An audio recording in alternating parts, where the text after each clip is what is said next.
Os cuidados com os animais de estimação são fundamentais para o convívio saudável com os seres humanos.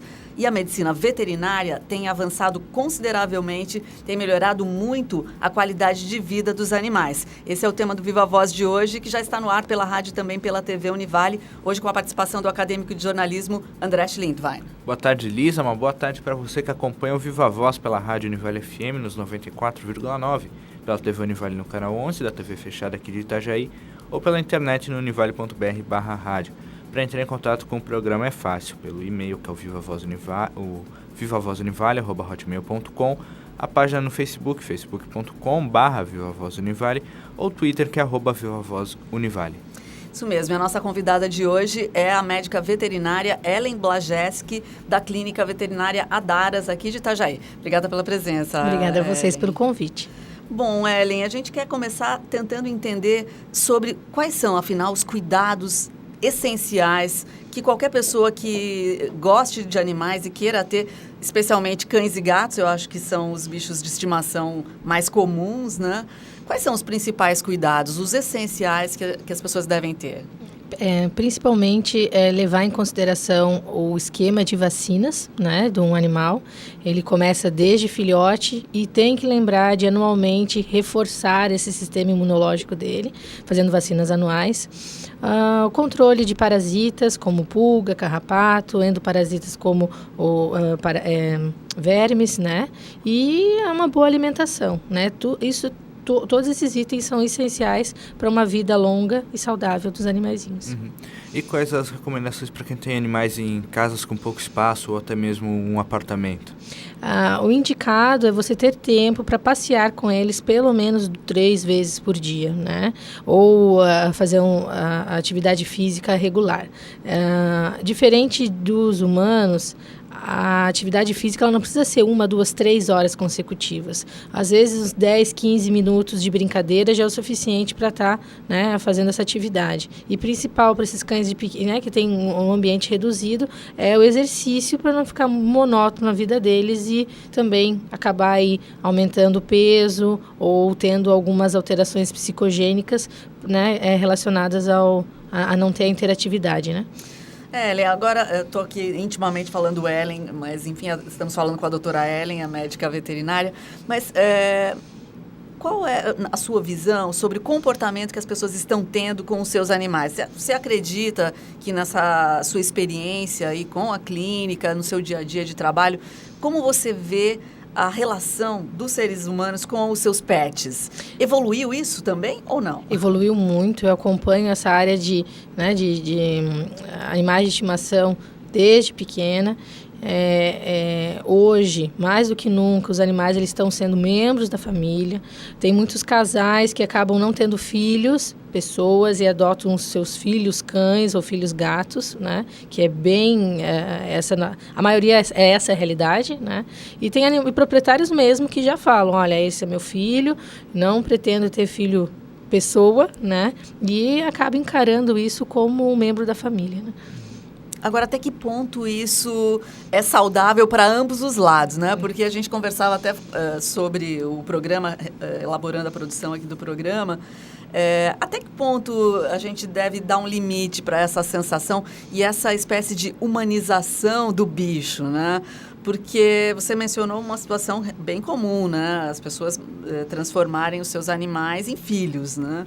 Quando é que a gente pode perceber que isso está passando do limite? Tem casos bem específicos que eu já acompanhei na clínica, né?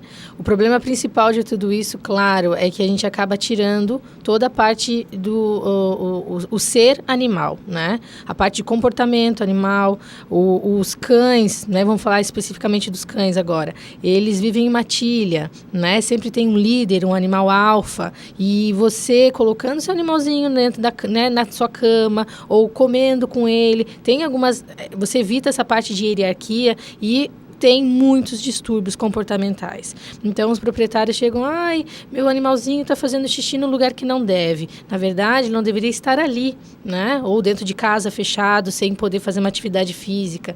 Meu animalzinho está se mordendo ou está roendo as patas, mas ele está com um distúrbio psicogênico porque ele não está tendo interação com outros animais ou que ele fica enclausurado dentro de um ambiente reduzido, né? E então, realmente, isso não faz bem para eles. É legal porque é teu companheiro, né? É interessante porque ele vai estar ali sempre presente na tua vida, enfim, tem essa troca mútua de amor, né? Porém, para os animais isso não é interessante. Claro, do ponto de vista da pessoa ter o seu animalzinho, só tem coisas positivas, né? Mas, principalmente para o animal, isso não é interessante.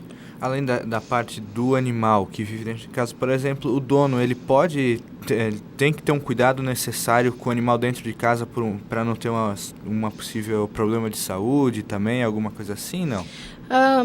O que a gente se depara é principalmente o uso de produtos químicos para a higienização da casa, que eles podem intoxicar um animal, né? Então, geralmente, quando o proprietário fica com o animalzinho totalmente dentro de casa, a pessoa que ajuda na limpeza usa muita quiboa, usa muita produto de higienização e eles acabam podendo se intoxicar. Mas nada assim a mais. Tem muitas doenças que acabam passando de animais para humano e vice-versa, e isso é muito bem controlado através das vacinações e das vermifugações, né? Então não teria nada mais específico se isso fosse levado em conta, né? Tá, mas pelo que eu entendi, o André está preocupado com os humanos, né, André? Também nessa questão, por exemplo, um gato, um cachorro, por exemplo, até dorme com a pessoa, se tem algum pode acarretar alguma coisa relacionada à saúde? A saúde humana? Pode, claro que pode. Mas é isso que eu digo. A maioria das doenças que são transmissíveis, que a gente chama de zoonoses, elas são bem controladas quando o animal tem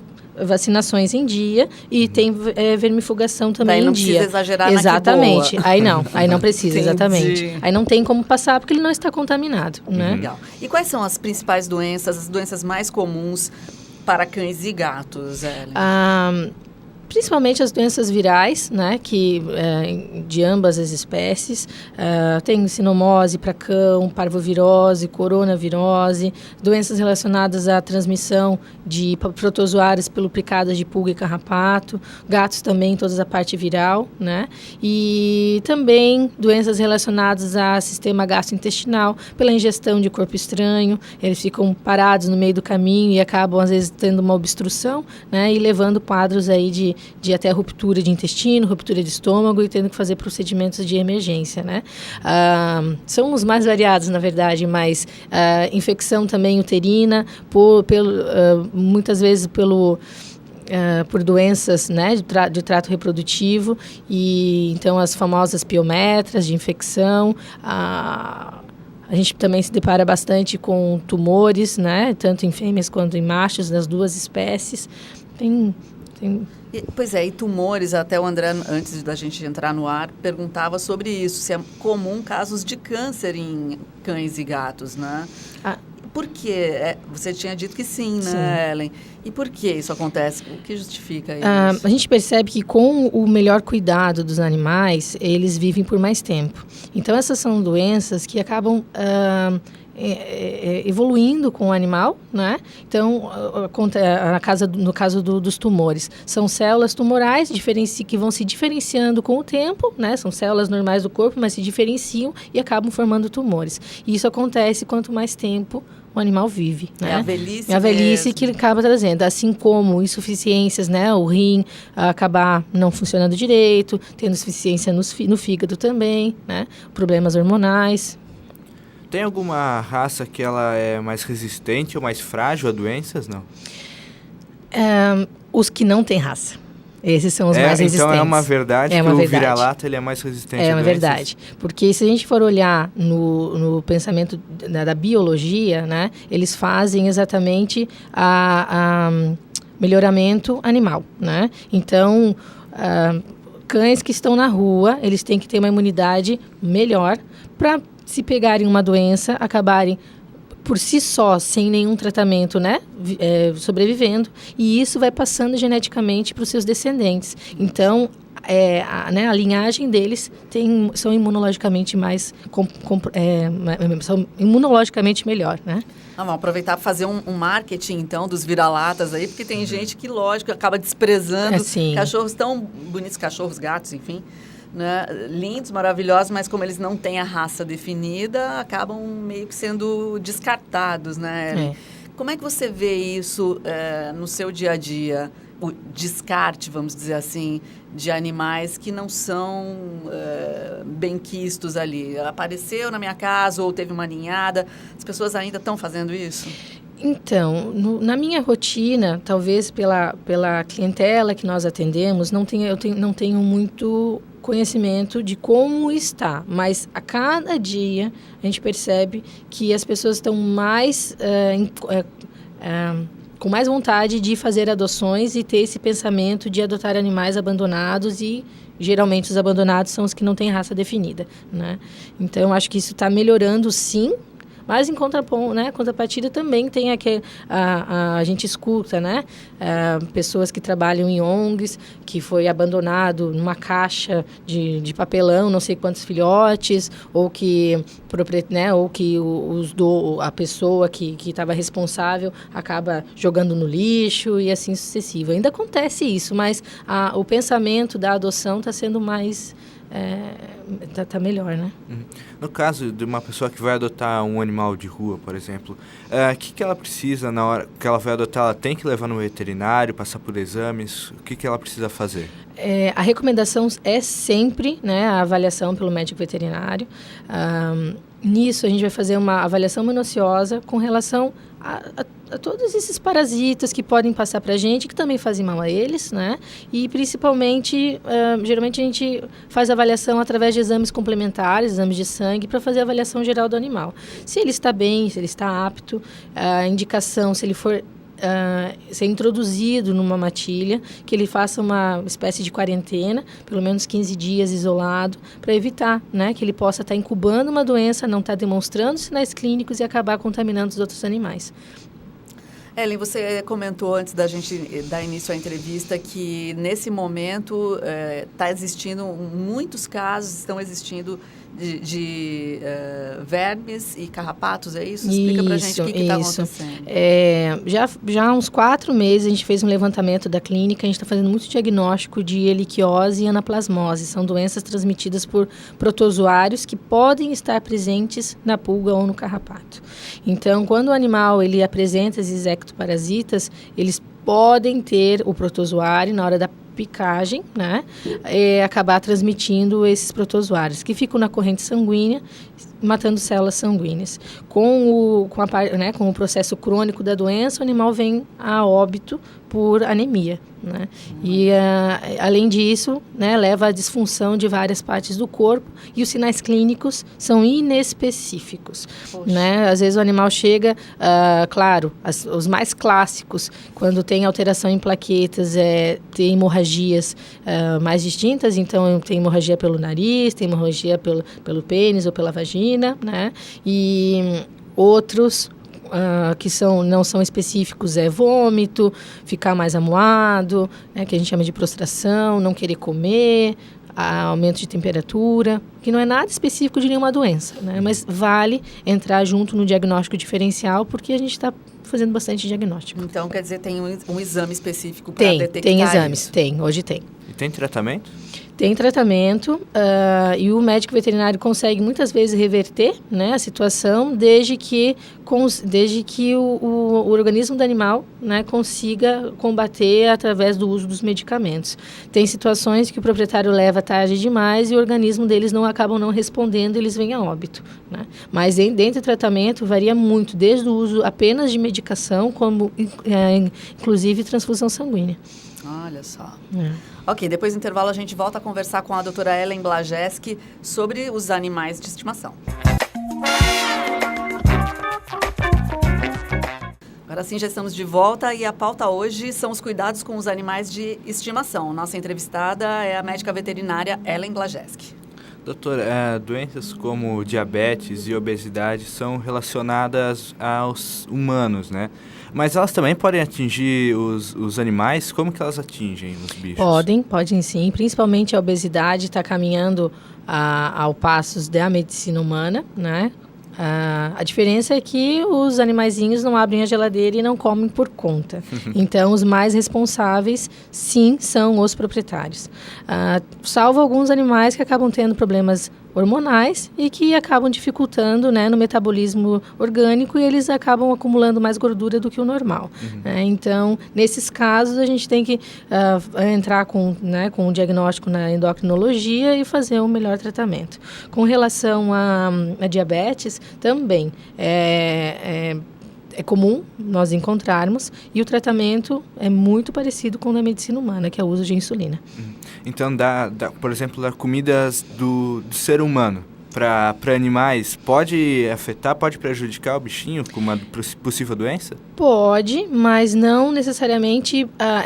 O que a gente acaba encontrando é os proprietários achando, nossa, por exemplo, da diabetes, né? Nossa, mas meu animalzinho não come doce, como é que ele tem diabetes?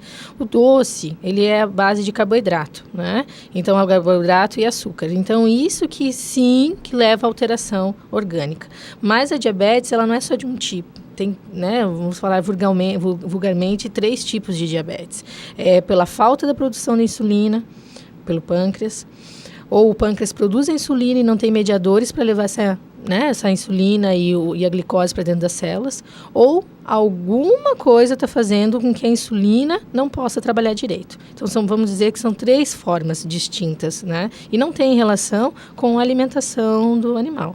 Né? E a alimentação caseira, ela é bem-vinda desde que seja balanceada com nutrientes para o animal. Né? O que seria? Dá para a gente dar um exemplo prático?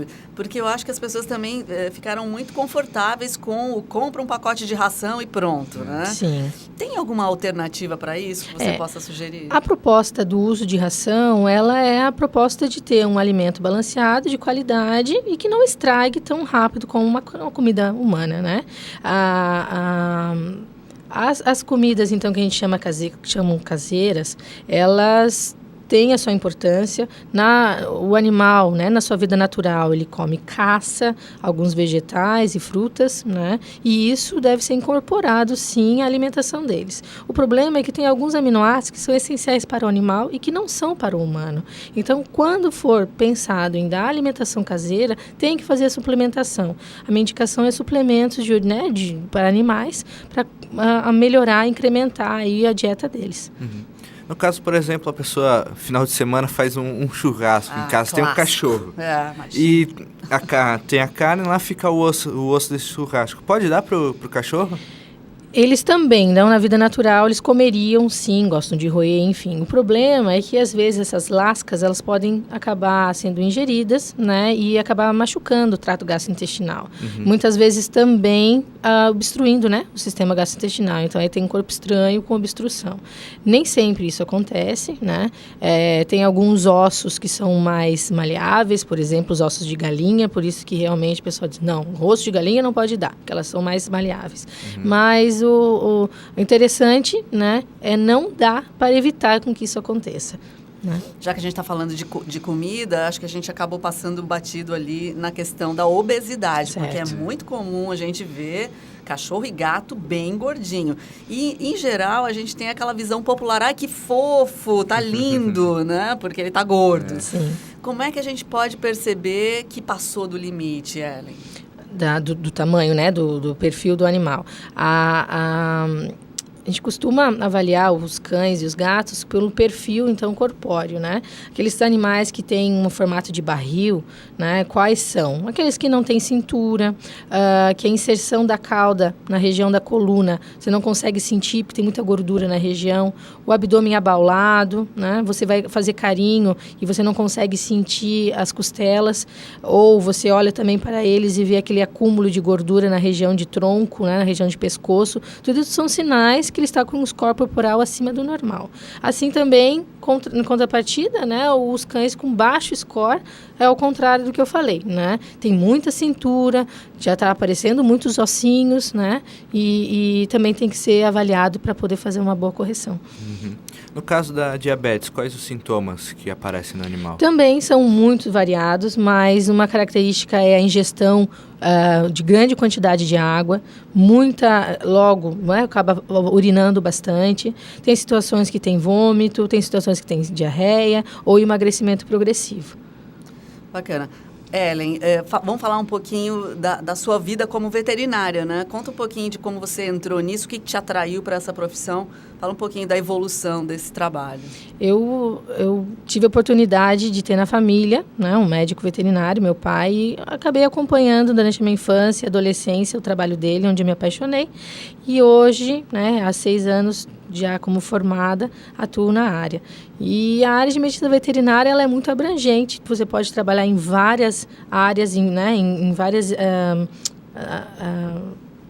tanto como inspeção de animais, inspeção de alimentos para casa, como clínica de pequenos animais, como em rebanhos ou trabalhando com leite, né? A minha área sempre foi voltada à clínica médica cirúrgica de pequenos, né, animais, e nesses últimos 6 anos estou trabalhando com isso, me especializando. O que é o mais gratificante na profissão? É você conseguir, né, dentro de todas as tuas possibilidades, fazer um tratamento e ver essa melhora clínica do paciente. Quais são os casos que você mais atua na sua clínica, Ellen? A Adaras Clínica Veterinária, a gente está oferecendo serviços diferenciados, onde tem vários veterinários com especialidades distintas. A minha área de atuação, além de clínica médica geral, é ortopedia e neurologia. Então, tem veterinários lá trabalhando só com odontologia, só com cardiologia, só com oftalmo. Então, assim, a gente está se diferenciando bastante, assim como a medicina humana, com o mesmo objetivo, né? Somar conhecimentos de distintas áreas em prol do mesmo paciente. Uhum. Nos últimos anos, a medicina veterinária tem evoluído? Bastante. Nos últimos 10 anos evoluiu muito. Eu pude acompanhar, desde a época de adolescente para agora, esse crescimento e essa preocupação dos donos com relação aos seus animais. E isso faz com que a gente esteja sempre acompanhando e estudando e se diferenciando, né? Como é que está o mercado de trabalho, então, para o profissional da área veterinária? Eu sempre costumo comentar com os meus estagiários que um bom profissional, ele em qualquer área que atue, né, ele vai ser diferenciado. Então, independente, já está em crescimento, tem muitas áreas ainda para crescer, mas é uma ótima área para poder se formar e oferecer serviço. E qual que é o perfil que a pessoa precisa para ingressar na área? Primeiro, gostar de animais, que é o essencial, né? Se não gostar de animais, é difícil trabalhar com um veterinário. Tem alguns colegas que foram para a área de inspeção, mas precisam trabalhar com os animais para abate e ter aí, no final, a carne de qualidade na mesa, né? Mas eu digo, principalmente, é o amor e gostar de trabalhar com eles. Até porque tem várias correntes que defendem o abate humanitário, sim, né, sim, Ellen? Então, sim. Dá para ser veterinário até pensando dessa maneira? Pode, tendo sim. uma postura ética. E se não gostar disso, trabalha com leite, né? Bacana. Ellen, você tocou numa especialidade que talvez muita gente que até tem animal não presta muita atenção, que é a área odontológica, sim. né? O que é possível fazer para cães e gatos nessa área? Gostaria que a doutora Rosa estivesse aqui para conversar, mas a gente aprende bastante que é muito diferente. A atuação do odontologista veterinário é igual ao do odontologista humano, né? Então, tratamento de canal, correção, ortodontia, né? Até o uso hoje de aparelhos já é realidade em medicina veterinária. O tratamento de canal, então já falei, né? As limpezas, as profilaxias, que são os principais que a gente acaba se deparando, né? Então, significa que cão e gato tem dor de dente? Tem dor de dente, tem exposição de raiz dentária, isso acaba, tanto de raiz como de polpa, isso acaba machucando e toda vez que ele ingere água ou alimento, machuca. Eles não conseguem demonstrar, né, o que está doendo e uma boa avaliação com o odontologista vai avaliar e poder te orientar o que deve ser feito. Pois é, esse é o problema, né? Ele não diz, eu tô com Tá dor de com dente. dor. Como é que a gente pode perceber que é hora de levar um profissional para verificar essa parte? A forma de se alimentar, né? Às vezes ele não quer triturar a ração, ele já não mastiga por natureza o animal, né? Mas pelo menos é triturar o alimento. Então ele engole todo, né? O croquete da ração total, inteiro, né? Ou não come a quantidade suficiente, o proprietário começa a perceber e dá a comida mais macia e aí ele gosta e come, né? Outras situações a halitose, então o cheiro muito ruim da boca e também às vezes o acúmulo, né? Além do acúmulo do tártaro, mas as secreções como sangramento, né? Então são importantes para fazer essa avaliação. Tem que observar então, né? Gente, a gente está indo para o finalzinho e queremos já aproveitar a presença da doutora Ellen aqui para parabenizar todos os médicos veterinários pelo dia 9 de setembro, é isso, né, Ellen? Isso. 9 de setembro é o dia do veterinário. Muito bacana, eu já quero aproveitar que você está aqui, Ellen, e vou pedir para você deixar aí o seu recado para as pessoas que têm animais. O que você diria para as pessoas que têm animais, especialmente a gente está falando de cão e gato, mas enfim, acho que Sim. vale para todos os animais, né? Que recado uma médica veterinária como você daria para os nossos ouvintes, para os nossos telespectadores? Primeiramente, sempre que tiver alguma dúvida, pedir orientação médica veterinária, né? Porque estamos aqui para isso. Não automedicar, fazer uma automedicação, né? Ou ir atrás de outras pessoas que já tiveram animais e fazer isso, porque uma boa orientação é essencial para a vivência do animalzinho por longo tempo e com qualidade de vida. Pois é, longo tempo, né? Qual é a média etária atual de um cão e gato? Dá para a gente ter essa informação? Animais de pequeno porte vivem mais do que grande. Então, hoje, na realidade, temos animais aí com 15, 18 anos, um pouco mais. Cachorros? E gatos também. Gatos também. Uhum. Então, Olha quanto menorzinho, só. mais vive. Bacana. Tá bom, acho que é isso, né, André? É Mais isso aí. alguma pergunta? Só para finalizar, tem como saber em que período que o animal está entrando na terceira idade, vamos dizer assim? Boa.